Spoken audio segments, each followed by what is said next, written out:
वचन वचन कान देऊन ऐका, लगेच परमेश्वर बोलायला सुरुवात करतो त्या वचनांच्या द्वारे. जा दाविदाला सांग, परमेश्वर म्हणतो मी तुझ्या पुढे 3 गोष्टी ठेवतो, त्यापैकी कोणती तुझ्यासाठी करू ती सांग. बघा, 3 गोष्टी मी तुझ्या समोर ठेवतो, कोणती तुझ्यासाठी करू, तुला कोणती पाहिजे ते सांग. हे काय आशीर्वाद नाहीये, काय बघा पुढे. तेव्हा गाधा संदेष्टा होता, गाधाने दाविदाकडे जाऊन त्यास हे सांगितले. त्याने त्यास विचारले, तुझ्या देशी 7 वर्ष दुष्काळ पडावा, किंवा दुसरं 3 महिने तुझे शत्रू तुझ्या पाठलाग करीत असता तू त्यांच्या पुढे पळत राहावे, किंवा तिसरं तुझ्या देशात 3 दिवस मरी यावी. याचा चांगला विचार कर. म्हणजे या 3 पैकी एक चांगलं कोणतं तुला पाहिजे ते 3ही किती भयानक आहे, ते 3ही नाश करणार आहेत बघा. आणि त्या 3 पैकी एक निवडायलाच लावलेलं आहे. ज्याने मला पाठविले त्याला मी काय उत्तर देऊ ते पहा. दावीद गादास म्हणाला, मी मोठ्या पेचात पडलो आहे.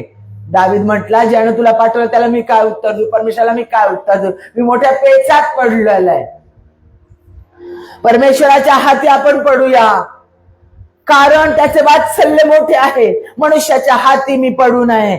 बघा, त्याचा ठाम विश्वास देवाने 3ही गोष्टी नाश करणाऱ्या दिल्यात आणि त्या 3मधल्या निवडायला लावलेल्या आहेत. आणि तो काय ठामपणे सांगतो की मनुष्याच्या हाती मी पडू नये. पण परमेश्वराने इस्रायलात सकाळपासून नेमलेल्या वेळेपर्यंत मरी पाठवली. त्याने स्पष्ट एका शब्दात सांगितले की मी देवाच्या हाती पडायला तयार आहे, मनुष्याच्या हातात नाही. आणि दानापासून बेरशेबापर्यंतच्या लोकांपैकी 70,000 लोक मेले. त्यानं निवडलं कुणाचं, देवाच्या हातात मला पडू द्या, मनुष्याच्या हातात नको. तर किती लोक मरी आली आणि किती लोक मेले, 70,000 लोक मेले. पण देवदूताने यरुशलेमेचा नाश करण्यासाठी त्यावर आपला हात उगारला. तेव्हा देवाला त्या अरिष्टाविषयी वाईट वाटले व त्याने लोकांचा नाश करणाऱ्या देवदूतास म्हटले, आता पुरे कर, आपला हात आटोप. त्या समयी परमेश्वराचा दूत अरवाना यबुसी याच्या खळ्या नजीक होता.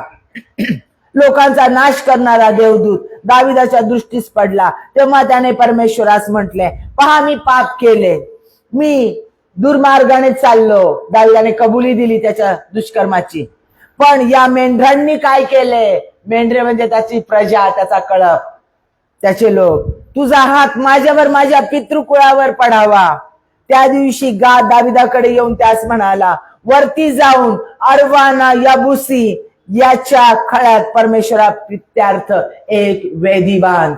तेव्हा परमेश्वराच्या आज्ञेप्रमाणे गादने सांगितले ते मान्य करून दावीद वरती गेला. गाद संदेष्टा होता. तेव्हा अरवाना खाली नजर करून पाहतो तो दावीद आपल्या सेवकासह आपल्याकडे येत आहे. अरवाना यबुसीने पाहिलं, त्याच्या दृष्टीस पडले आणि त्याने बाहेर येऊन भूमीपर्यंत लावून राजाला प्रणाम केला. दावीद राजाला. अरवाना म्हणाला, माझ्या स्वामी राजांचे आपल्या दासाकडे येणे कसे झाले. दावीद म्हणाला, तुझ्यापासून हे खळे विकत घेण्यास मी आलो आहे. लोकांवरली ही मरी दूर व्हावी म्हणून येथे परमेश्वरा प्रित्यार्थ मला एक वेदी बांधायची आहे. अरवाना दाविदाला म्हणाला, माझ्या स्वामी राजास जे काही वाटेल ते घेऊन त्यांनी अर्पण करावे. पहा, होम बलीसाठी हे बैल आहेत आणि इंधनासाठी मळणीची आवते व बैलांचे हे सामान आहेत. व महाराज अरवाना हे सर्व महाराजांना देत आहे. अरवाना राजाला म्हणाला, आपला देव परमेश्वर आपल्याला प्रसन्न हो. दावीद राजा अरवानाला म्हणाला, नाही, या वस्तू तुझ्यापासून मी दाम देऊनच घेईल. मी आपला देव परमेश्वर यास फुकटचे होमबली अर्पणार नाही. मग दाविदाने 50 शेकले चांदी देऊन ते खळे व ते बैल विकत घेतले. दाविदाने तेथे परमेश्वराप्रित्यार्थ वेदी बांधून होमबली व शांतार्पणे अर्पण केली. या प्रकारे देशासाठी विनवणी केली. ती परमेश्वराने मान्य केली आणि इस्रायल लोकांमधून त्या मरीचे निवारण झाले. खूप शांत झाला, लोक आशीर्वादित झाले. लक्षात घ्या, हा इव्हेंट, ही घटना घडलेली जी इतिहासात नमूद केलेली आहे, ही काही खोटी नाही. ही इतिहासात देखील आजपर्यंत नमूद केली, रोमन इतिहासामध्ये आणि इस्रायली इतिहासामध्ये ही आजही नमूद केलेली आहे. ही घडलेली घटना आहे. देशामध्ये, दाविदाच्या देशामध्ये असणारा हा गाद संदेश होता. माझ्या प्रियांनो, दावीद हा देवाच्या मनाजोगा असणारा होता, देवाला आवडणारा होता. देव त्याच्यावर अतिशय प्रेम करत होता, म्हणून तो गुराखी होता. त्याचे भावंड एवढे मजबूत, सुंदर दिसायला, राजाच्या आर्मीमध्ये त्यांचे भाऊ होते, लढवई होते, वॉरियर्स होते. पण देवानं त्यांना रिजेक्ट केलं आणि शमूएलाला दाविदाचा अभिषेक करायला लावला राजा म्हणून. शाऊल जो मनुष्याने प्राप्त केलेला, मागितलेला राजा, तो नाकारण्यात आला आणि परमेश्वराने स्वतः राजा दिला, दाऊद, जो गुराखी होता, पोरकट होता, पोरगा होता, बापाचंही दुर्लक्ष त्याच्याकडे होतं. असा हा पोरगा कंटिन्युअसली रानात गुराखी म्हणून वावरत होता. हा परमेश्वराच्या सानिध्यात राहणारा, देवावर विश्वास ठेवणारा, देवाला कसा संतोष द्यायचा, स्तवनामध्ये कशा पद्धतीने राहायचं, देवाला आपली मागणी कशी सादर करायची, प्रथम परमेश्वराचं श्रेष्ठत्व, त्याचं स्तवन कसं जाहीर करायचं आणि हळूच आपली मागणी कशी मागे मांडायची आणि शेवटी कशा पद्धतीने मागणी मांडल्याबरोबर परमेश्वराने दिली आहे म्हणून विश्वासाने त्याचा धन्यवाद, उपकार स्मरण कसं करायचं हे दाविदाला माहिती होतं. देवाला तो पूर्ण जाणणारा होता. परमेश्वरासंधी त्याचं इंटिमेट रिलेशनशिप होती, जवळकीचा, जिव्हाळ्याचा संबंध होता. त्याच्या परमेश्वराच्या, देवादी देव परमेश्वर त्याच्या मनाजोगा होता. मोशे संदेष्टा होता, प्रॉफिट होता, मोशे वॉरियर होता. मोशेने लोकांची सुटका केली. परमेश्वर त्याच्या संगती तोंडे तोंड बोलत होता. अब्राहमाला दिलेली अभिवचनं परमेश्वराने पूर्ण केली. अब्राहम परमेश्वराचा मित्र म्हटलेला होता, दिलेलं प्रत्येक वचन पूर्ण केलं. पण दावीद त्याच्या मनाजोगा होता. लक्षात घ्या, कुणाबद्दल परमेश्वर म्हटला नाही माझ्या मनाजोगा, तर दाविदाच्या बद्दल. दावीद पापामध्ये पडणारा होता, त्यानं नको त्या चुका केलेल्या होत्या. बेतशेबाच्या बाबतीमध्ये अमंगळ कृत्य त्याने केलेलं होतं आणि तरी देखील इथेही त्यानं पाप केलेलं होतं, चूक केलेली होती, देवाची आज्ञा मोडलेली होती, देवाला ज्या गोष्टीचा वीट होता ती गोष्ट केलेली होती. आणि तरी देखील परमेश्वर दाविदावर प्रेम करणारा होता. दाविदावर देवाचं प्रेम होतं. दाविदा देवाच्या मनास जोगा होता. या दाविदाला आपण चूक केली याची जाणीव क्षणात होत होती. चूक केल्याबरोबर तो मनुष्याकडे नव्हता राहत, तो एकटा शोक करत नव्हता, तो देवाकडे ओढा घेत होता आणि देवाकडे आग्रह करत होता. संकट येऊ नको म्हणून नाही, तर परमेश्वरा तुझा पवित्र आत्मा माझ्यातून काढून घेऊ नको. तुझं जे सामर्थ्य आहे, तुझी जी माझ्यावरची प्रीती आहे, तुझे माझ्यामध्ये ओतलाय पवित्र आत्मा, तो काढून घेऊ नको म्हणून कळवळून देवाला हाक मारणारा हा दावीद. देवाच्या मनाजोगा. लक्षात घ्या, देवाच्या मनाजोगा असणारा. आणि या ठिकाणी काय केलेलं आहे, त्याने चूक केलेली आहे. दाविदाने चूक केलेली आहे. दाविदाने चूक काय केलेली आहे, त्यानं जनगणना केलेली, सेन्सेस. अरे मग मोशेने पण सेन्सस केलेला होता. परमेश्वरानं मोशेला पण सांगितलं होतं, पण देवाने आज्ञा दिली होती मोशेला की लोकांचा किती विस्तार झालेला आहे, माझे लोक आता किती वाढलेले आहे आणि माझ्या लोकांसाठी आता योजना काय आखायच्या. देवानं सेन्सस सुरू केलेला आहे. जनगणना ही परमेश्वरानं सुरू केलेली आहे. आणि देवाला आवडणारी गोष्ट आहे. परमेश्वरानं स्वतः त्याला सांगितलंय की मोशेला सांगितलं की जनगणना कर. किती पुरुष आहेत, किती स्त्रिया आहेत, किती तरुण आहेत, किती वृद्ध आहेत, किती लेकरं आहेत, किती लोक आहेत एकूण, किती योद्धे आहेत, घरात राहणारे किती आहेत, शेतीकाम करणारे किती. म्हणजे ही जनगणना फार पूर्वीपासून आहे आणि परमेश्वराला ती आवडणारी होती ना. परमेश्वराने मोशेला आज्ञा दिली जनगणना करण्यासाठी, सेन्सेस करण्यासाठी. लक्षात घ्या. पण इथे या ठिकाणी जनगणना झाल्याच्या नंतर लोकांसाठी विकास साधला जातो, देशासाठी विकासाची वेगवेगळी धोरणं आखली जातात. स्त्रिया किती, पुरुष किती, स्त्रियांसाठी किती कार्य केले पाहिजे, पुरुषांसाठी काय काय योजना आखल्या पाहिजे, तरुणांसाठी काय काय योजना आखल्या पाहिजे, लेकरांसाठी काय काय योजना आखल्या पाहिजे, वृद्ध आहेत त्यांच्यासाठी काही योजना आखल्या पाहिजे, देश कसा पुढे नेला पाहिजे, सैन्यामध्ये जे लोक आहेत त्यांच्यासाठी काही योजना आखल्या पाहिजे, आणि काय अजून पुढे आपल्याला चांगल्या उत्तम गोष्टी करून देश कसा विकासाकडे नेला पाहिजे, लोकांच्या गरजा कशा पूर्ण केल्या पाहिजे, असे अनेक ध्येय धोरणं सेन्ससमुळे आखले जातात, जे आपला देश अजूनही करतोय. प्रत्येक देशामध्ये हे चालतं. पूर्ण जगाची देखील गणना होती, जनगणना होते. मग ही गोष्ट उत्तम होती. पण या ठिकाणी का नव्हती? कारण देव गुप्तवासी परमेश्वर तो बाह्य गोष्टी नव्हे तर अंतःकरण आणि मन ओळखणारा तो परमेश्वर आहे. दाविदाला शौलाकडून राज्य प्राप्त झालं.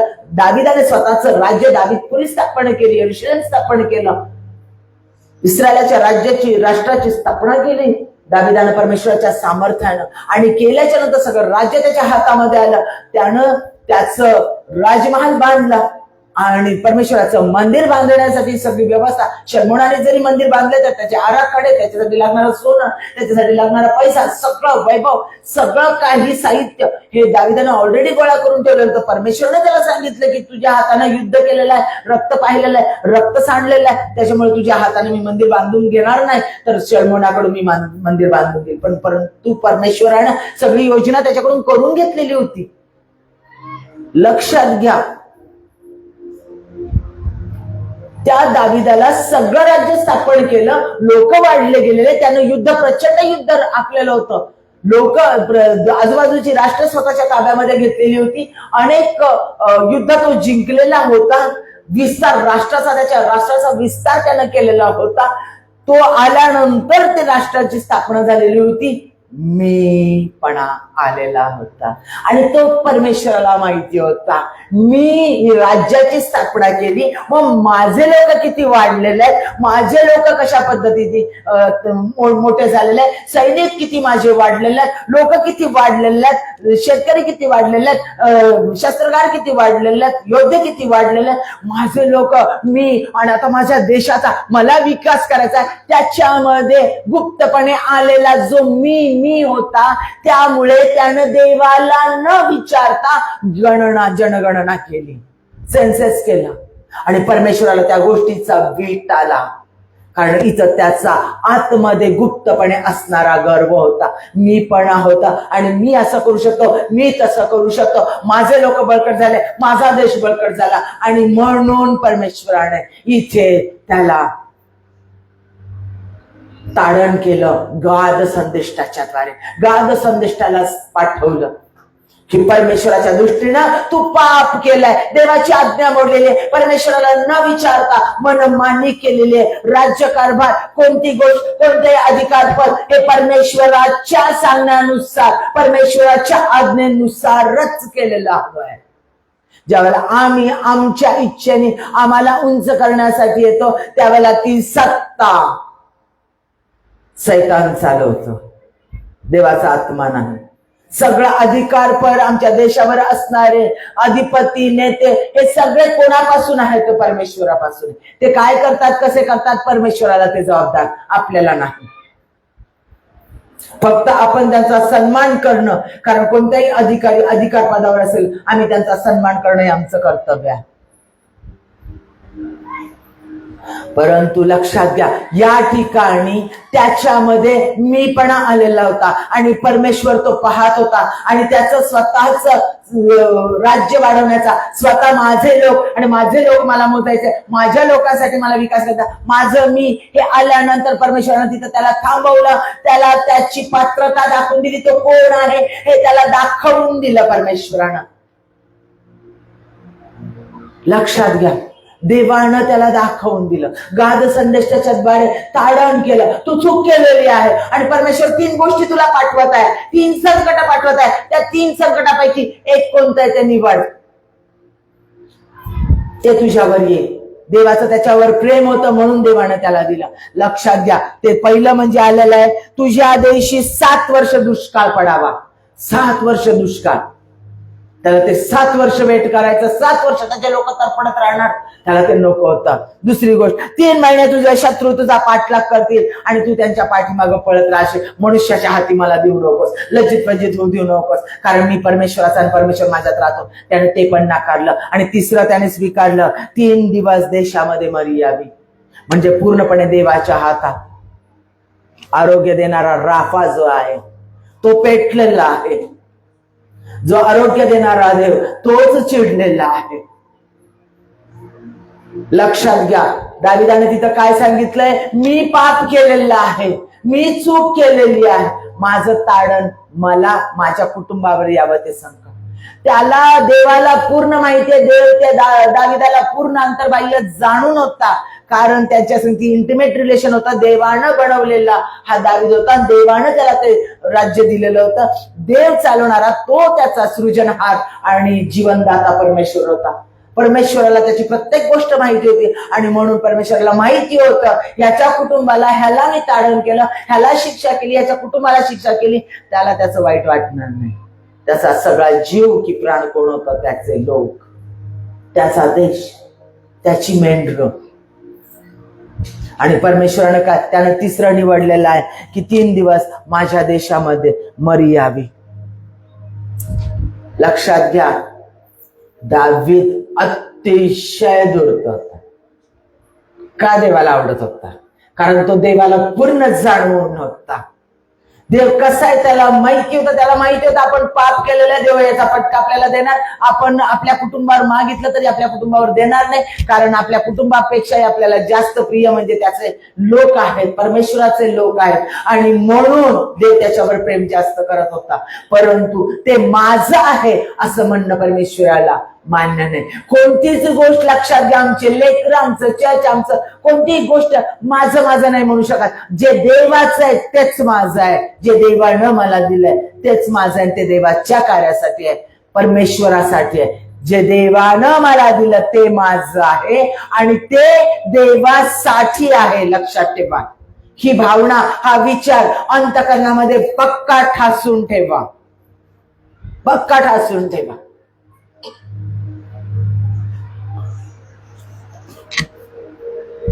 ज्या वेळेला त्यानं म्हटलं त्याला की ह्या 3 संकट तुझ्यावर येतील, त्यावेळेला त्याने मरीचं संकट परमेश्वराच्या हाती पडणं उत्तम म्हटल्याबरोबर मरी आली. 3 दिवसामध्ये 70,000 लोक मरण पावले.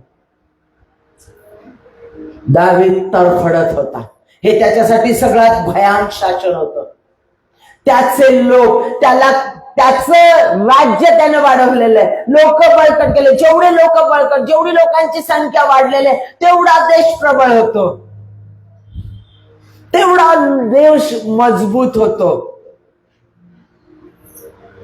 आणि म्हणून त्याला त्याचा देश मजबूत, किती लोक वाढले आणि किती माझा देशाचा परिसर वाढला याचा त्याला घमंड होती. माझ्या प्रियांनो, तेच तोडली देवानं. त्याचे 70,000 लोक गेले 3 दिवसात. 70,000 लोक मरण पावले. देवाने त्याला सांगितलं, तू म्हणतो मी मिळवलं, मी मिळवलं. त्यांना तू वाचू शकला नाहीस. ती ताकद तू थांबवू शकला नाहीस. जी ताकद तुला मिळाली, मनुष्यबळ जे तुला मिळालेलं होतं, ते मनुष्यबळ तू ठेवून घेऊ शकला नाहीस. त्यांचा श्वास तू चालू ठेवू शकला नाहीस. त्याचं दुबळेपण देवानं दाखवलं. हे सगळं माझ्या हातात आहे, करता करविता मी आहे. मी केलं, मी करू शकतो, मी चांगलं ठेवू शकतो, मी माझ्या लेकरांना वाढवू शकतो, मी माझ्या लेकरांचं संरक्षण करू शकतो, मी माझ्या कुटुंबाचं संरक्षण करू शकतो. नाही, देव जर नगर रक्षित नाही तर राखणाऱ्याचे श्रम व्यर्थ व्यर्थ व्यर्थ व्यर्थ. लक्षात घ्या, राखणारा फक्त आणि फक्त परमेश्वर आहे. आणि हे जाणून दिलं परत, त्याला ते कबूल करायला लावलं. जे त्याला माहिती होतं, पण ते त्याला परत एकदा कबूल करायला लावलं. त्यानं काय केलं? पश्चाताप केला. अरवाना यबुसी याच्यापर्यंत, त्याच्या खळ्यांनजीक म्हणजे जेरुशलेमेकडे, बैरशेबापासून जेरुशलेमेकडे, त्या अरवाना यबुसीच्या खळ्यांनजीक, शेताजवळ जे खळ होतं त्या ठिकाणी आल्यानंतर त्याच्या पुढं देवानं जाऊ दिलं नाही. म्हटला थांब, कारण देवाला ते अरिष्ट आणल्याबद्दल पश्चाताप झाला. कारण देवाचं वात्सल्य महान आहे. लक्षात घ्या, आईला वात्सल्य परमेश्वरापासून प्राप्त झालं. आई आपल्या लेकराला वाईट वागल्याबद्दल फटका देते. ज्यावेळेला त्याच्या अंगावर बळ बघते आणि त्यावेळेला केविलवाने लेकरांना रडताना पाहते, त्यावेळेला ती त्याच लेकराला जवळ कुशीत घेते आणि तिथंच खाली बसते आणि रडते आणि त्याचे मुके घेते. बरोबर आहे ना?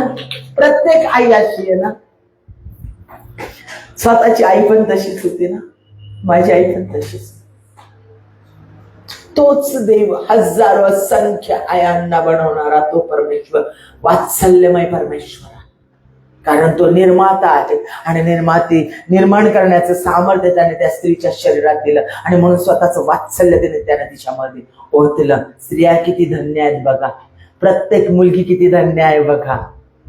ती किती प्रबळ आहे बघा. लक्षात घ्या, मजबूत असणारा, स्वामी असणारा पुरुष तिच्या उदरातून जन्माला येतो. तिच्या शरीरामधून निघणाऱ्या जीवन रसावर तो वाढतो, मोठा होतो. तिच्या शरीरातून तो जीवन रस स्त्रवतो त्याच्यासाठी. त्या लेकराचा टाहू, त्या पुरुष छोट्याशा बाळाचा टाहू जरी ऐकला तरी तिचा पान्हा लगेच फुटतो. आणि मजबूत पुरुष यासाठी नाही बनवत की तोच मजबूत पुरुष नंतर तिला घराच्या बाहेर काढेल आणि चल म्हातारे बाहेर निघ, पुरुषांनी ऐका कान देऊन. त्याच स्त्रीला पायदळ तुडवण्याचं सामर्थ्य देण्यासाठी नाही परमेश्वराने पुरुषाला स्वामित्व दिलंय.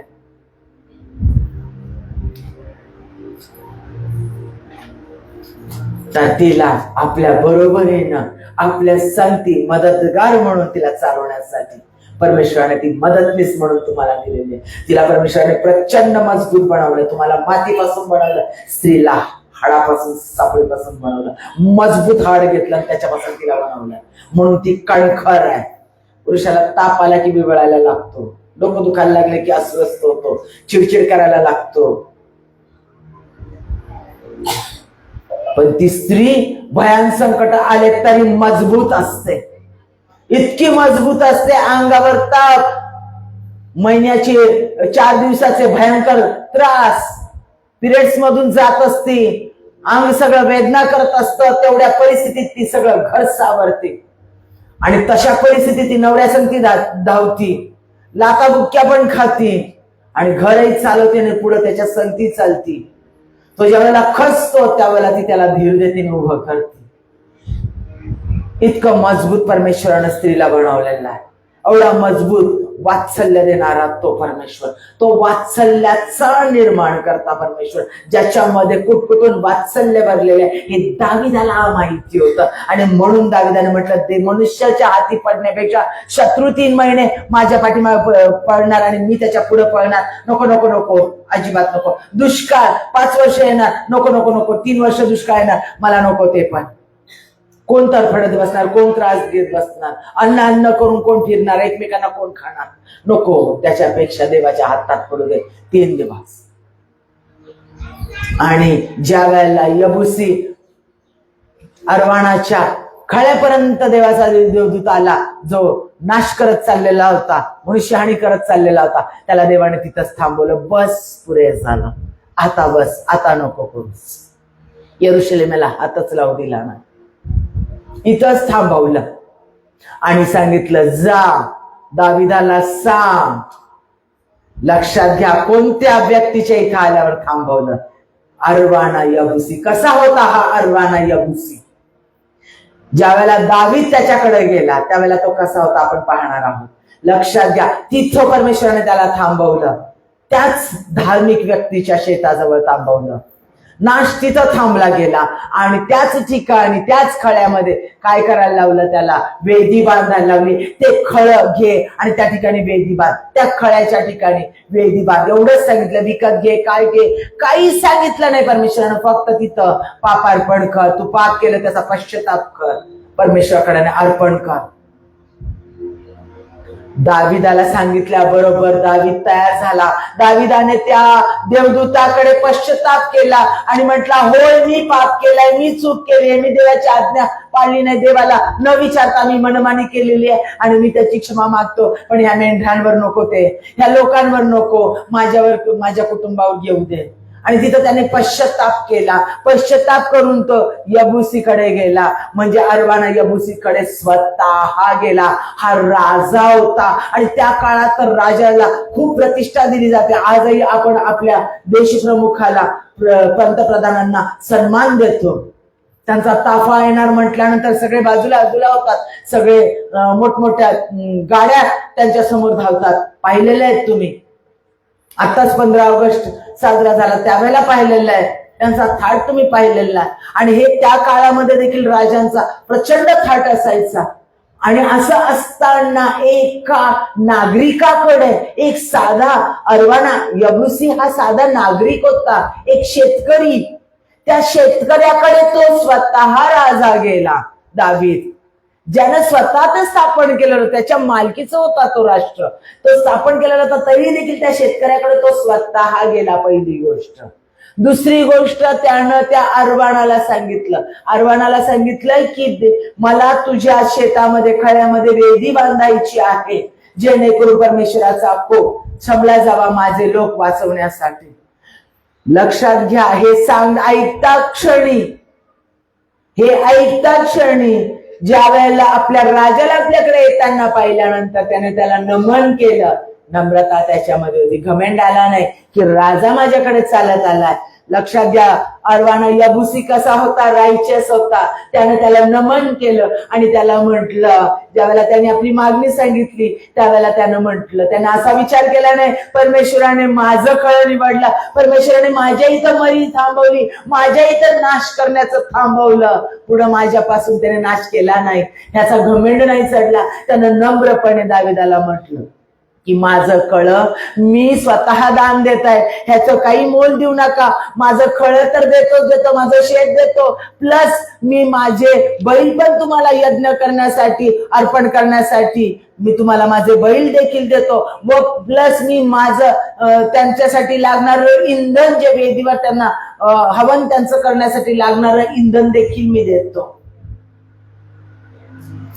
स्वतः सगळं समर्पण करण्यासाठी हा तयार असणारा यबुसी होता, अरवाना यबुसी. म्हणून परमेश्वराने त्या धार्मिकाच्या खळ्याजवळ थांबवलं, त्याच्या पुढे जाऊ दिला नाही. लक्षात घ्या, आज आम्ही कसे असलं पाहिजे? सर्वस्व अर्पण करायला तयार होता परमेश्वरासाठी आणि देशासाठी आणि लोकांसाठी. आणि मी तुम्हाला हे सुरू होण्याच्या आधी सांगितलेलं आहे, तुम्हाला लोकांबद्दल कळवळा वाटला पाहिजे, प्रेम वाटलं पाहिजे, कारण परमेश्वर धर्मांतर करण्यासाठी आलेला नाही. आम्ही इतरांचा सन्मानच केला पाहिजे, इतरांच्या धर्मांचा सन्मान केला पाहिजे. कुठेही बायबलमध्ये दिलेलं नाहीये की परमेश्वर धर्म स्थापन करण्यासाठी येशू ख्रिस्त आला म्हणून. आम्हाला क्षमा करणारा येशू ख्रिस्त गाजवायचा आहे, प्रेम करणारा येशू ख्रिस्त गाजवायचा आहे, सार्वकालिक जीवन देणारा येशू ख्रिस्त गाजवायचा आहे, मृत्युंजय येशू ख्रिस्त गाजवायचा आहे, त्याचं जिवंत वचन गाजवायचं आहे. आणि ते वचन तुमच्यामध्ये, ते वचन तुमच्या मुखामध्ये, ते वचन म्हणजे तो शब्द तुमच्यामध्ये राहतो. तुमच्यातून ख्रिस्त लोकांना दिसला पाहिजे. माझ्या प्रियांनो, पूर्णपणे हा अरवाना यबुसी समर्पित होता. आता दावीद हा खरा प्रेझेंट वर्शिपर होता. तो का परमेश्वराला आवडत होता? परमेश्वराच्या मनाजोगा होता. चूक केली की तो परमेश्वराकडे धाव घेत होता. परमेश्वराचं श्रेष्ठत्व तो मान्य करत होता. आधी परमेश्वराचं स्तवन, तो कोण आहे, तो काय आहे याचं स्तवन तो करत असे. त्याचे स्तोत्र सगळे तुम्ही वाचा स्तोत्र संहितेमध्ये. तो परमेश्वराचं पूर्ण अंतःकरणाने मनाने परमेश्वराचं स्तवन करत होता. म्हणून तो म्हणतो त्याच्याच स्तोत्रामध्ये की तुझ्याच आत्म्याच्या द्वारे मी तुझं स्तवन करीतो. की देवाच्या सामर्थ्याने, त्याच्या पवित्र आत्म्याच्या शिवाय आम्ही त्याचं स्तवन करू शकत नाही हे देखील दावीद जाणत होता. म्हणजे मी स्तवन करतो, वर्षभर म्हणजे मी खूप श्रेष्ठ नाही हे त्याला माहिती होतं. की देवाच्या आत्म्याशिवाय त्याचं स्तवन देखील करता येत नाही. त्याचाच पवित्र आत्मा त्या परमेश्वराचं श्रेष्ठत्व आम्हाला दाखवून देतो आणि मग त्या पवित्र आत्म्याच्या द्वारे आम्ही त्याचं श्रेष्ठत्व पाहून त्याचं स्तवन करतो. हा सतत स्तवन करणारा होता, खरा वर्षिपर होता. चूक केली की पश्चाताप करून परमेश्वराकडे धाव घेणारा होता, रडत बसणारा नव्हता. लक्षात घ्या, तो स्वतः नम्र होऊन अरवाना यबुसीकडे गेला. ज्यावेळेला अरवाना यबुसीनं सांगितलं मी माझं सगळं काही दान करतो, तर त्याला म्हटलं नाही. काय शब्द वापरले त्याने, आपण परत एकदा ते बघूया. त्यानं काय शब्द वापरले? नाही नाही, या वस्तू तुझ्यापासून मी दाम घेऊनच घेईन. मी आपला देव परमेश्वर यास फुकटचे होमबळी अर्पिणार नाही. मग दाविदाने 50 शेकले चांदी देऊन ते खळे व बैल विकत घेतले. माझ्या प्रियांनो, त्यांनी दाम दिलं. राजा असून अरवाना यबुसी त्याला फुकट द्यायला तयार होता. आणि तो करणार कुणासाठी होता? स्वतःच्या फॅमिलीसाठी, स्वतःसाठी नाही, तर तो देशातल्या लोकांसाठी करणार होता. मग तो सहज अरवाना यबुसीचं घेऊ शकला असता, कारण तो नम्रपणे द्यायला तयार होता. पण त्याने ते घेतलं नाही. माझ्या देवाला फुकटचं मी देणार नाही. लक्षात घ्या, कान देऊन ऐका शब्द. माझ्या देवाला मी फुकटचं देणार नाही,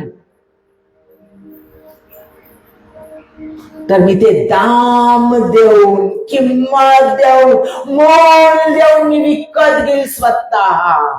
त्यानं ते स्वतः विकत घेतलं. राष्ट्राचा पैसा देऊन नाही, स्वतः दाम देऊन त्यानं ते विकत घेतलं.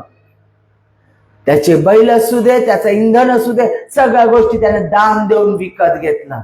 त्यानं पश्चाताप केला. तो स्वतः यबुसीकडे आला, नम्रपणे आला, नागरिकाकडे, एका शेतकऱ्याकडे आला राजा असताना, आणि त्याने ते स्वतः दाम देऊन विकत घेतलं. लक्षात घ्या. आणि मग त्यानं त्या ठिकाणी होमबली अर्पण केले, वेदी बांधली. त्यानं वेदीला अत्यंत महत्व आहे.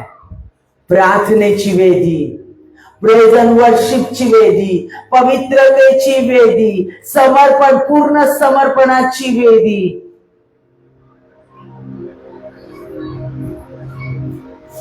युनिटीची वेदी, एकतेची वेदी, पश्चातापाची वेदी. आज आमच्या जीवनामध्ये अल्टर वेदीची स्थापना होणं गरजेचं आहे. आमच्या कुटुंबामध्ये प्रार्थनेची वेदी बांधलं जाणं गरजेचं आहे. मोल देऊन स्वतःचा मौल्यवान, स्वतःचा खास वेळ देऊन, उरला सुरला वेळ देऊन नाही. माझ्या प्रियांनो, आमच्या घरामध्ये प्रार्थनेची वेदी, आमचा खास मौल्यवान वेळ देऊन, आमचं मोल देऊन, पैसा देऊन ती वेदी बांधली पाहिजे. पश्चातापाची वेदी, अर्पणाची वेदी आम्ही बांधली पाहिजे. त्याच्यावर आम्ही अर्पण करणार आहोत. त्या वेदीवर माझ्या प्रियांनो, आम्ही मोल देऊन, अर्पण देऊन, किंमत देऊन आम्ही अर्पण केलं पाहिजे. विकत घेऊन आम्ही अर्पण दिलं पाहिजे. उरलं सुरलं म्हणून देवाला दान अर्पण केलं आहे, भरपूर नोटा, त्याच्यात एक नोट काढली आणि म्हणून दिला. आणि मी एवढा देतो म्हणून दिला, मान्य नाही देवाला. का माझे मार्ग मोकळे होत नाही, का समस्येमधून बाहेर येत नाही, का मी आशीर्वादित होत नाही, का प्रॉस्पेरिटी चौबाजूने येत नाही, का परमेश्वराचं कार्य धगधगता अग्नी माझ्यावर येत नाही, का त्याचं कार्य मी प्रबळ व्हावे असे देवाने आज्ञा दिली ते माझ्या जीवनात का होत नाही. ते मी त्याच्या स्वर्गाचे वारिस आहे, स्वर्गाचं राज्य माझ्यामध्ये. मग लोकांना हे का नाही दिसत? बल्ब आहे, लाईट ऑन केला तर बल्ब मध्ये इलेक्ट्रिसिटी चालू आहे, तो प्रकाश दिसेल. माझा बल्ब आहे मग तो प्रकाश माझ्यातून दिसत का नाही? येशू ख्रिस्त माझ्यात, येशू ख्रिस्त का नाही दिसत? मी कनेक्टेड नाही त्याच्या संगती. त्याच्या संगती मी कनेक्टेड असेल, ते बटन ऑन नसेल तर माझ्यामधून येशू ख्रिस्त दिसेल. मी माझ्यामध्ये येशू ख्रिस्त आहे हे दिसू शकेल, तर त्याचे गुण बाहेर येतील, तर त्याचा तो सुवास बाहेर येईल, तर तो दरवळेल, तर त्याचे गुण माझ्यातून दिसतील. पण मी मोल देऊन अर्पण करत नाही, पूर्ण मोल देऊन मी समर्पित होत नाही. माझं स्वतःच मोल देऊन मी समर्पित झालं पाहिजे. माझा स्वतःचा दशमांश,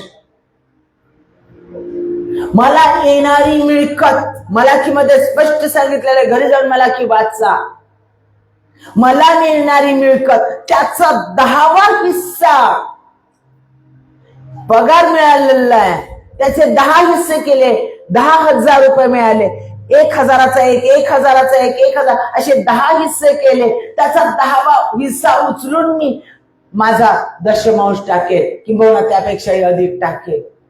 आणि मग माझं चर्चला दर आठवड्याला येणारं अर्पण जे मी दान टाकते ते माझं वेगळं असेल, ते या दशमांशातलं नसणारे, ते पूर्ण अंतःकरणाने मी वाचून ठेवलेलं, परमेश्वराने माझ्यासाठी दिलेलं ते मी पूर्ण अंतःकरणाने देईल. जे मी देईल त्याच्या कैक पटीने परमेश्वर मला देणार आहे, पण मी पूर्ण अंतःकरणाने देईल. माझ्यासाठी जे उत्तम आहे, जे माझ्या हातात आहे ते मी देईल दर वेळेला. प्लस मी देवाच्या सेवकांसाठी मला जे काही करता येईल ते मी त्यांच्यासाठी करेन, कारण ते देवाचे सेवक आहे, देवाचं कार्य ते पुढे नेत आहे. कारण माझ्या बापाचं राज्य ते बांधतायत ना, तर मी त्यांना अर्पण देईल, कारण ते अर्पण माझा परमेश्वर स्वीकारणार आहे. त्यांच्यामध्ये जो येशू ख्रिस्त आहे त्याच्यासाठी मी ते अर्पण देईन. मी त्यांच्या हातात, मला जे काही आहे ते मी त्यांच्या हातात गपचूप देईन. मी लोकांना सांगणार नाही मी ह्या देवाच्या सेवकाला, ह्या देवाच्या सेविकेसाठी हे दिलंय ना ते दिलंय. त्या सेवकाला, सेविकेला परमेश्वर तुमच्यापेक्षा अधिक देत असेल तरी देखील तुम्ही त्यांना देणं हे तुमचं काम आहे. का? माझ्यातलं जे उत्तम ते मी परमेश्वराला अर्पण करेन. लक्षात घ्या, दाविदानं मोल देऊन, किंमत देऊन अर्पण केलं. राजा असताना त्याची आमदनी जी आहे, त्याची मिळकत जी आहे, त्याच्यातून त्यानं त्या ठिकाणी वेदी बांधली आणि परमेश्वराने त्याला आशीर्वादित केलं. परमेश्वरानं त्याला आशीर्वादित केलं. ते संकट त्या ठिकाणी थांबलं गेलं आणि त्यानंतर लोक मरण पावले नाहीत. मृत्यू त्या ठिकाणी थांबला. त्याचे आशीर्वाद मोकळे झाले. आत्म्याचा दुप्पट वाटा परमेश्वराने त्यानंतर दाविदाला दिला. त्याचं राष्ट्र त्यानंतर अधिक वाढलं. देवाचं सामर्थ्य त्याच्यामध्ये अधिक वाढलं. देवाची प्रोफेसी, रिव्हलेशन त्याच्यामध्ये अधिक वाढलं. लक्षात घ्या, दाविदाला परमेश्वराने 18वं स्तोत्र जर बघितलं तर 22व्या आणि 18व्या स्तोत्रामध्ये येशू ख्रिस्त वधस्तंभावर खेळलं जाणार आहे याचं वर्णन त्याने त्याच्यामध्ये इनडायरेक्टली केलेलं आहे. म्हणजे त्याला प्रोफेसी त्या ठिकाणी झालेली होती. आणि माझ्या प्रभूने मला अधिक श्रेष्ठ केलेलं आहे, की माझ्या प्रभूने माझ्या जीवनामध्ये कार्य करावं. लक्षात घ्या, दाविदाच्या वंशात येशू ख्रिस्ताने जन्म घेतलेला आहे. दाविदाच्या वंशामध्ये इतका परमेश्वर त्याच्यावर प्रेम करत होता. माझ्या प्रियांनो, त्यानं पूर्ण समर्पण केलं, स्वतःचं पूर्ण अर्पण केलं. त्यानं मोल देऊन विकत घेतलं आणि विकत घेऊन त्यानं दिलं. पहिल्या प्रथम त्यानं पश्चाताप केला. त्या दूताकडे त्याने केलेली कबुली केली की मी चुकलो आहे, मी पाप केलं आहे. देवाने त्याला शासन केला, त्याचा अवहेर त्यानं केला. देवाने का केलं? देवाने संकट माझ्यावर काढलं. माझ्या प्रियांनो, रोमकरास पत्र याचा 8वा अध्याय 28वा वचन यात स्पष्ट सांगितलेलं आहे, परमेश्वरावर विश्वास ठेवणाऱ्यांसाठी एकूणा जे काही घडेल ते उत्तमच घडेल. आमच्या चुका झाल्या आणि त्या चुकांचं शासन जर परमेश्वर आम्हाला देतो, त्याचा फटका आम्हाला देतो, तर तो फटका देखील आमच्यासाठी आशीर्वादच असतो, आशीर्वादच असतो. लोक म्हणत असेल, अरे यांना काय शासन, अरे यांच्यावर काय संकट आलं, अरे या कोणत्या परिस्थितीतून जातात. माझ्या प्रियांनो, तुमच्या प्रत्येक परिस्थितीबद्दल धन्यवाद करा, धन्यवाद करा. विश्वास ठेवा, तो राजाधिराज परमेश्वर तुमच्यात राहतो. तुमचा प्रत्येक भावना, तुमचा प्रत्येक विचार, तुमचे होत असणारा त्रास, प्रत्येक गोष्ट तो पाहत असतो. तो त्याचं अभिवचन आहे, जे तुमच्या संगती शत्रुत्व करेल परमेश्वर त्यांच्या संगती शत्रुत्व करतो. जे तुम्हाला आशीर्वादित करेल परमेश्वर त्यांना आशीर्वादित करतो. हे देवाचं अभिवचन आहे. जे तुमच्यासाठी आशीर्वाद देतात त्यांना परमेश्वर बहुत करून आशीर्वाद आणि पैसा प्राप्त करून देतो. जे जे लोक तुम्हाला आशीर्वादित करतील, देवाच्या लोकांना जे जे लोक आशीर्वादित करतात त्यांना परमेश्वर 100 पटीने आशीर्वादित करतो. जे जे लोक देवाच्या लोकांना शाप आणि त्रास देतात ते 100 पटीनं शापित होतात आणि त्यांच्यावर ते सगळे त्रास येतात. कारण देवाचं अभिवचन आहे, मी तुझ्या शत्रूंना त्यांचं रक्तमांस खावयास लावी. आणि म्हणून त्यानं म्हटलं, क्षमा कर, सूड घेऊ नको, सूड घेऊ नको. वेंजन इज माइन, वेंजन्स इज माइन. सूड घेणं माझ्याकडे आहे, मी सूड घेऊ नको, क्षमा कर आणि पुढे जा आणि परमेश्वराचा धन्यवाद कर. म्हणून आमच्या जे काही संकट येतात, ज्या समस्या येतात, त्या प्रत्येक गोष्टीबद्दल देवाचा धन्यवाद करतात. तुम्हाला त्रास देतात लोक, तुमच्या शत्रूबद्दल देवाचा धन्यवाद करा. कारण परमेश्वर त्यांचा शत्रू, त्यांचं तुमचं युद्ध लढत आहे आणि परमेश्वर त्यांचा नाश करत आहे. अजून तुम्हाला काय हवं आहे?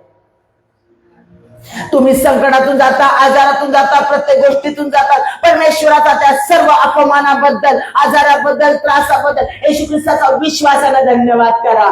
कारण परमेश्वर त्यातून तुमच्यासाठी उत्तम तेच करत आहे, उत्तम तेच करत आहे, उत्तम तेच करत आहे.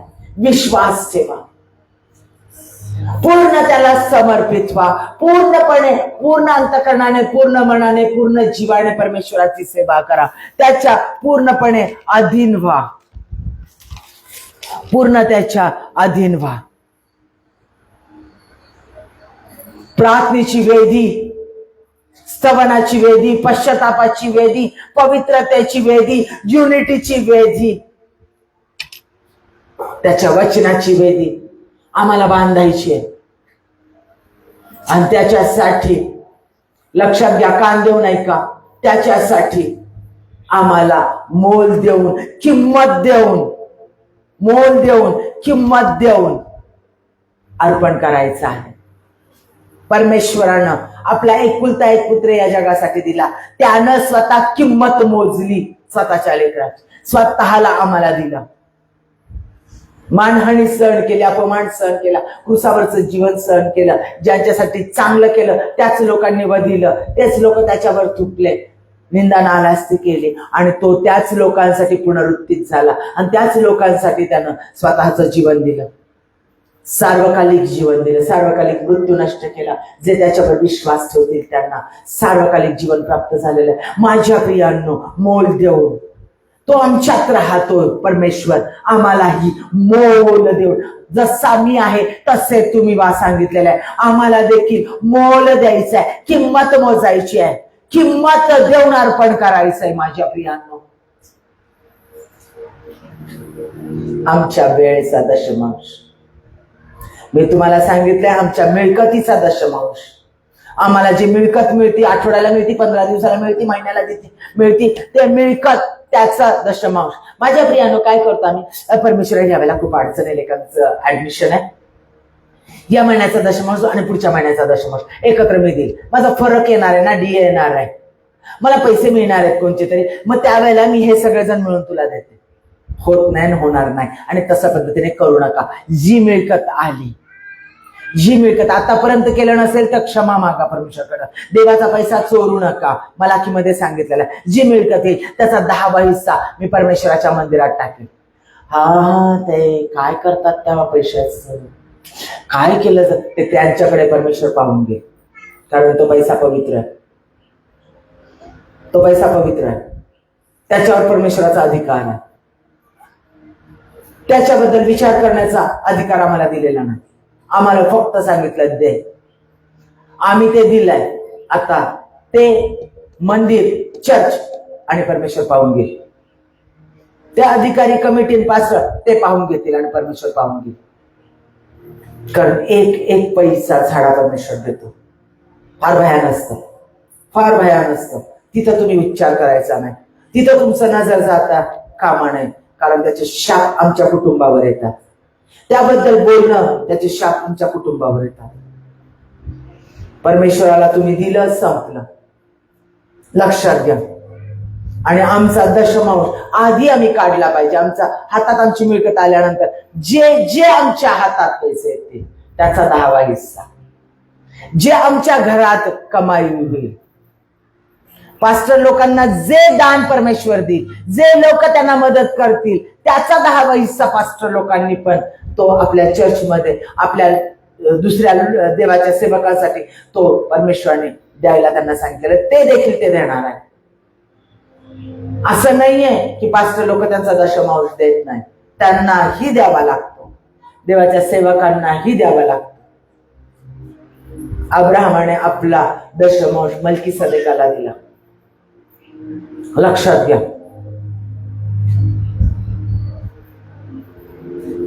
आता वेळेचा दशमांश, आमच्या वेळेचा दशमांश आम्ही देतो. आमचा एक दिवस 24 तास आहे. 24 तासांचा एक दिवस, 2 तास 40 मिनिटं आम्ही परमेश्वराला देतो का? प्रत्येकाला परमेश्वराचा आत्मा विचारत आहे. शेवटच्या काळामध्ये तुम्ही आहात. देव परखडपणे प्रत्येकाला, अहो मी काम करणार आहे, वर्क इज वर्शिप. आहे, वर्क इज वर्शिप, पण ती वर्शिप करत राहा. तुझा 2 तास 40 मिनिटाचा वेळ तो दशमांश आहे, तुमचा नाही आहे. तो वेळ चोरायचा अधिकार तुम्हाला नाही आहे. देवाचा वेळ आहे, तो चोरायचा अधिकार नाही. ज्यानं जीवन दिलंय तुम्हाला, ते जीवन, तो श्वास दिलाय 24 तासाचा, तो कंटिन्यू श्वास देतोय, तो कंटिन्यू तुमचं शरीर चालवतो, तो आरोग्य देतोय. त्या प्रत्येकाचा दशमांश तुम्हाला परमेश्वराला द्यायचा आहे. तुमची बॉडीचे हे मशीन परमेश्वर चालवतोय, त्याचा दशमांश, त्या वेळेचा दशमांश 2 तास 40 मिनिटं कॉन्स्टंटली देवाला द्यायचे. काम करता करता वर्शिप करताय, करायलाच पाहिजे. मोठं काम नाही करत आहे, पण तुमचा 2 तास 40 मिनिटं ज्याच्यामध्ये कोणी येऊ शकणार नाही, खास तो वेळ तुम्ही देवाला दिला पाहिजे. त्याचं वचन वाचणं, त्याचं स्तवन करणं, त्याच्या लोकांसाठी प्रार्थना करणं, आणि देवाचा आत्मा तुमच्यासाठी काय बोलतं ते त्याच्याकडे बसून, पायाजवळ बसून ऐकणं, त्याच्या वचनावर मनन करणं.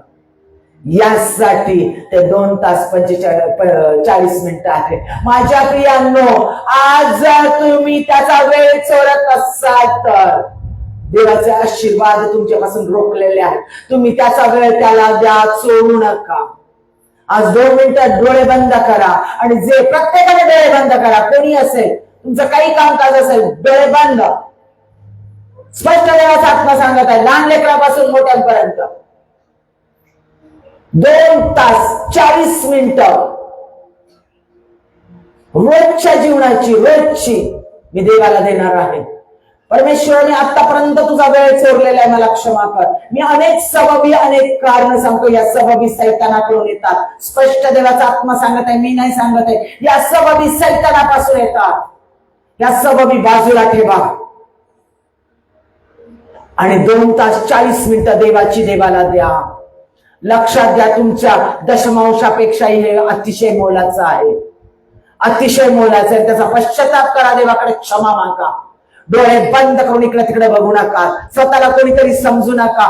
देवादी देव परमेश्वर त्याच्या समोर दावीद नतमस्तक झाला. ज्यावेळेला मी म्हटलंय त्यावेळेला तो 70,000 लोकांचं जीवन वाचू शकला नाही. आमचे नातेवाईक, आमचे लोक अवतीभोवती, आमचे प्रियजन आमच्या अवतीभोवती असतात. याची जाणीव ठेवा. देवाचं भय अंतःकरणात ठेवा, कारण देवाचं भय ज्ञानाचा प्रारंभ आहे. त्याचं भय असेल तर त्याच्यापासून असणारं ज्ञान तुम्हाला प्राप्त होईल. नाहीतर एका कानाने तुम्ही ऐकाल, दुसऱ्या कानाने सोडून द्याल आपोआप, कारण परमेश्वर त्यांची मन कठीण करतो. जर देवापासून तुम्ही असाल तर तुमची मन कठीण होणार नाही. आज या क्षणाला तुम्ही पश्चाताप कराल, रडून देवाकडे पश्चाताप कराल की परमेश्वरा खरोखर आतापर्यंत मी तुझा वेळ चोरलेला आहे, मला क्षमा कर. आणि आज मी तुला अभिवचन देतो, या तुझ्या पवित्र मंदिरामध्ये तुझे रोजच्या दिवसाचे 2 तास 40 मिनिटं मी तुला देणार म्हणजे देणारच. परमेश्वरा, मी तुझ्याशी विश्वास राहील, मी मोल देऊन तुला अर्पण करेन. माझं शरीर, माझा आत्मा, जीव, प्राण मी तुला अर्पण केलेलं आहे, पण आता त्याचं मोल मी तुला देईल. रोज आणि रोज त्याचं मोल मी तुला देईल. रोज आणि रोज त्याची किंमत मी तुला मोजेन. माझ्या जीवनातला 2 तास 40 मिनिटं मी तुला देणारच देणार. मी स्तवन करणार, मी बायबल वाचन करणार आणि लोकांसाठी प्रार्थना करणार. त्यावेळेत मी कुणालाही स्थान देणार नाही. परमेश्वराने मोल देऊन माझं अर्पण करत आहे. मी माझं जीवन देवाला दिलंय, पण मी त्याचं मोल नाही दिलंय. फुकट मिळालंय, फुकट देतोय. नुसतं जीवन देवाने फुकट दिलंय, ते फुकट अर्पण करतोय. मोल देऊन अर्पण करा, मोल देऊन अर्पण करा. आज देवाला मोल देऊन अर्पण केलेलं, किंमत मोजून अर्पण करा. 2 तास 40 मिनिटं मी माझ्या परमेश्वराला देणारच देणार. हा झालं वचन द्या. वचन द्या. तुम्ही कुठेही असा, युट्यूबवर असा, फेसबुकवर असा, कुठेही असा, आज गुडघे टेका आणि परमेश्वराला म्हणा, होय परमेश्वरा, मी 2 तास 40 मिनिटं तुझा वेळ मी तुला देत आहे. मी मोल देऊन माझ्या जीवनाचं अर्पण तुला करत आहे, किंमत देऊन मी तुला अर्पण करत आहे. मी आज तुला वचन देत आहे परमेश्वरा, मी तुझा वेळ चोरणार नाही, तुझा वेळ चोरणार नाही. कारण हे लाईफ, हा श्वास परमेश्वरापासून आहे. माझ्या प्रियजनांचा श्वास परमेश्वरा तुझ्यापासून आहे. मी चूक केलेली आहे, अरे रावी केलेली आहे. जे तुझं होतं ते मी हिरावून घेत होतो. परमेश्वरा, मी आज तुझ्याकडे क्षमा मागत आहे. वर्षीच वर्षी माझ्या कामाच्या वेळेला तर मी तुझं स्तवन करतच राहील, तुझी सुवार्ता गाजवतच राहील, प्रार्थना करतच राहील. पण माझे 2 तास 40 मिनिटं हा खास तुझ्यामध्ये एकांतात मी वेळ दे. परमेश्वरा, आज मी तुला वचन देतो, कारण शेवटच्या दिवसात आहे. होय प्रभू येशू, मागा त्याला, मागा त्याला वचन द्या.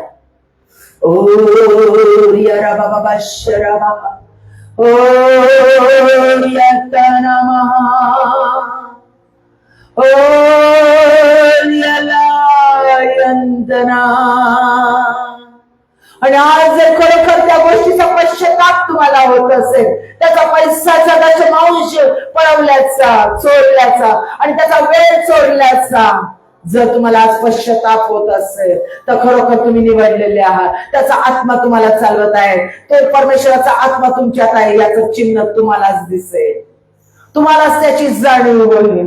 आणि पश्चातापी दाविदासारखं पश्चातापी होऊन तुम्ही अश्रू गाळाल, रडाल आणि परमेश्वराला क्षमा मागाल. होय परमेश्वरा, मी चूक केलेली आहे, होय परमेश्वरा मला क्षमा कर. आणि आज मी तुला वचन देत आहे, माझ्या पैशाचा दशमांश, माझ्या वेळेचा दशमांश, माझ्या टॅलेंटचा, तू दिलेल्या सामर्थ्याचा दशमांश मी तुला दे. पूर्णपणे पूर्णपणे त्याचा 10वा हिस्सा मी तुला देईल. मी चोरणार नाही, मी लपून ठेवणार नाही. ओ रिया ओ रीती नमा ओ रिल्ला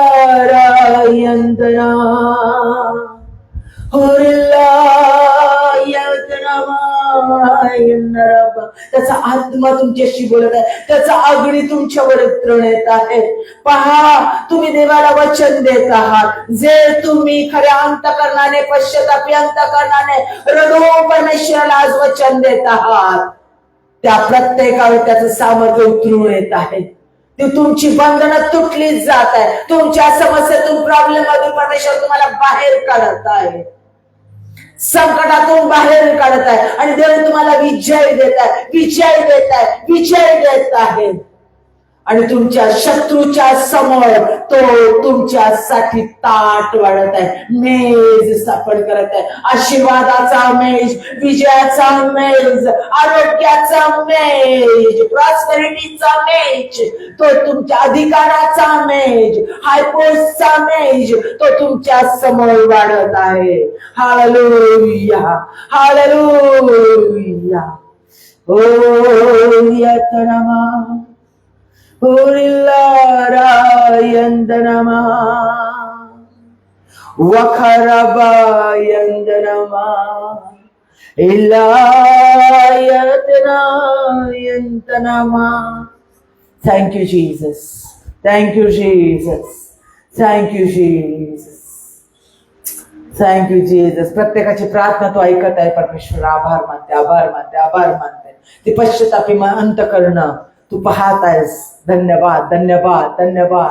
हालेलुया, हालेलुया, हालेलुया. प्रत्येकाचा आक्रोश तुझ्यापर्यंत पोहोचत आहे. ओ विहंतना मला नवीन सुरुवात देत आहेस प्रत्येकाला नवीन जीवन देत आहेस, नवीन जीवन देत आहेस. धन्यवाद, धन्यवाद.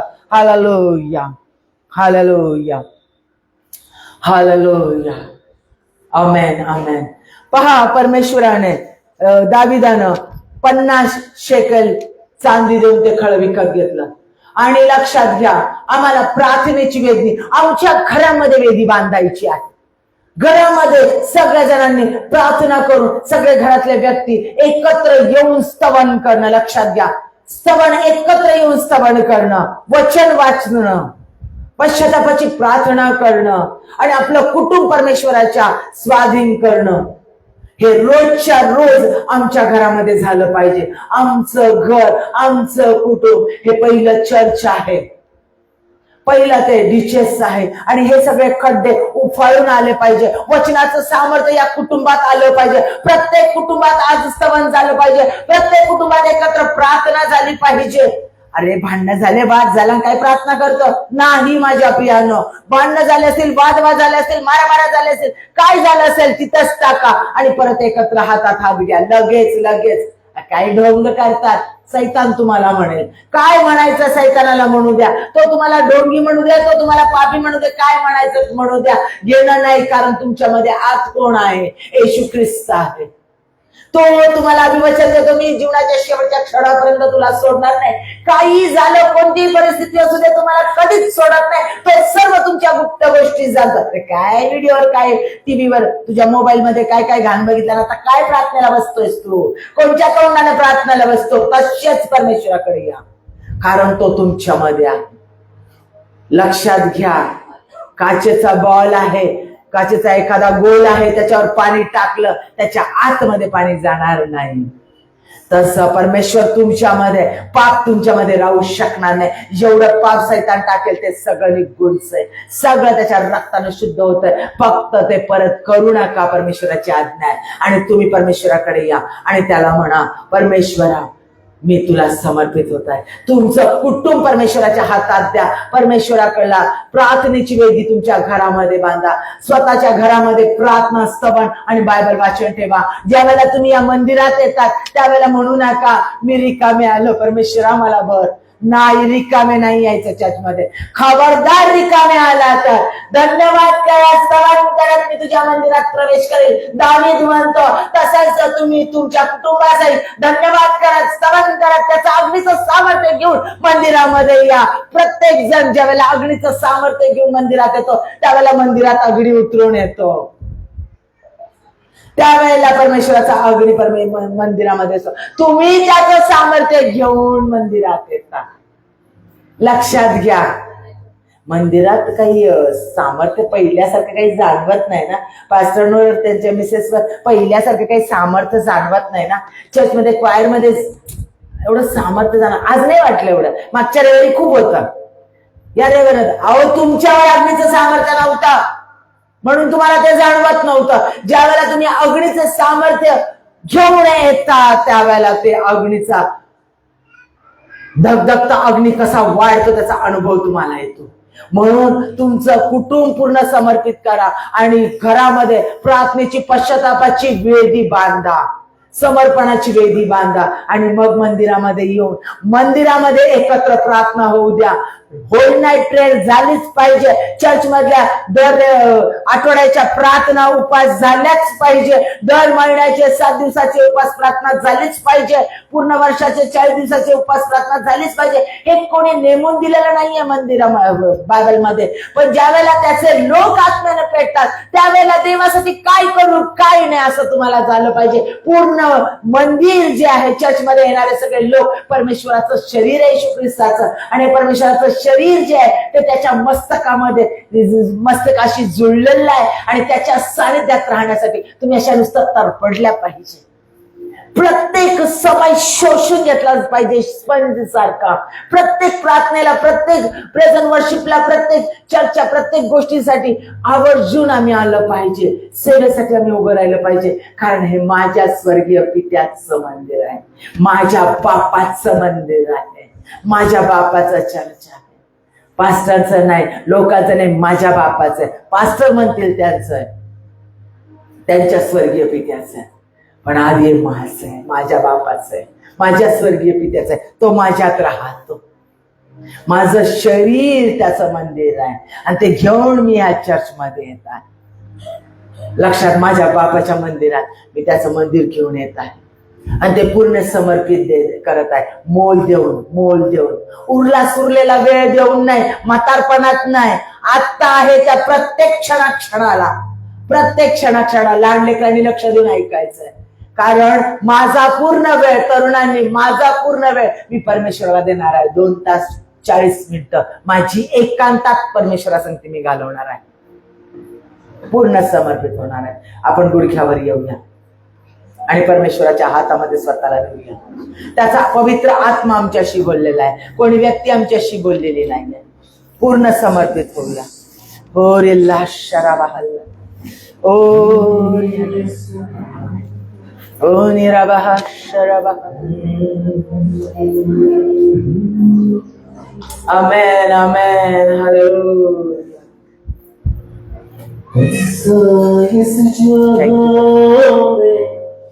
और कोई है नहीं, आमेन. तुझ बिन आसरा मेरा है ना कोई, तेरी बाहों में प्रियतम में. आमेन, आमेन. तू ही मेरा सर्वस्व यीशु. हालेलुया. इस जहां में त्याच्याशिवाय कोणी नाही. तुझ बिन मेरा है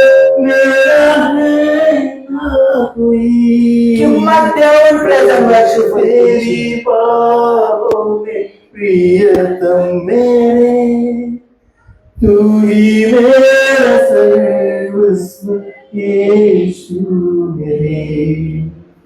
आराधना तेरी, आराधना यीशु मेरे, तेरी आराधना, आराधना तेरी आराधना. यीशु मेरे, तेरी आराधना अर्पण करता हूँ तुझको हाथों में. आमेन, आमेन.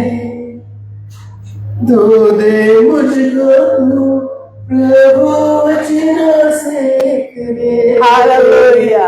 तेरी इच्छा पर ही तू मुझको कर दे पवित्र. Hallelujah, hallelujah. Thank you Jesus. अर्पण करता हूँ खुद को तेरे.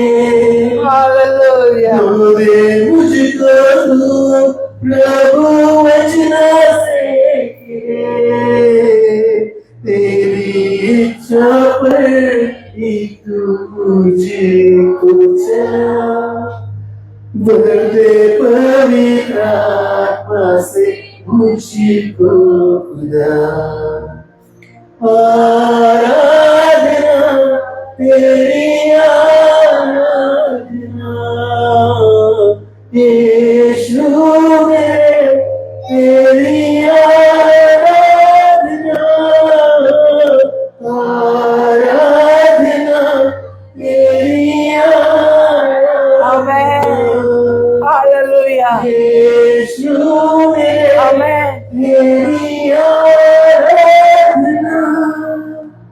चलता मैं रहूं तेरी राहों आमेन, हालेलुया, बन के रहने तुझे ना आमेन, हालेलुया, तुझ पर ही थैंक यू है मेरा भरोसा। हालेलुया, तू मेरी चट्टान, रहूं तुझ में स्थिर सदा। चलता मैं रहूं तेरी राहों पर सदा, बन के रहने तुझे ना खुदा, तुझ पर ही मेरा भरोसा। तू मेरी चट्टान, प्रभु तुझ में स्थिर सदा। आराधना तेरी आराधना, यीशु मेरे, तेरी आराधना, आराधना तेरी आराधना। यीशु मेरे, तेरी आराधना।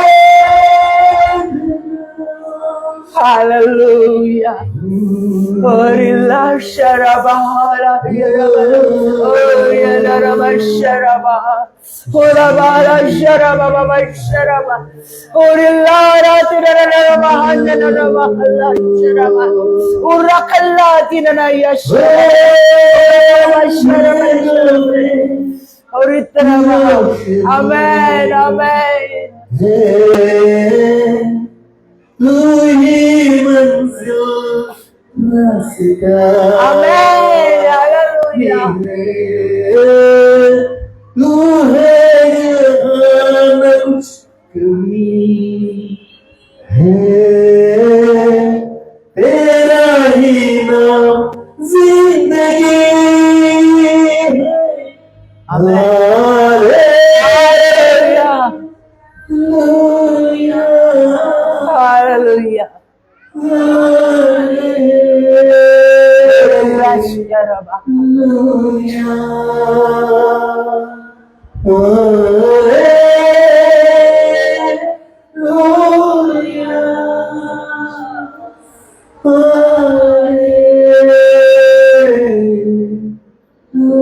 आमेन आमेन, हालेलुया हालेलुया।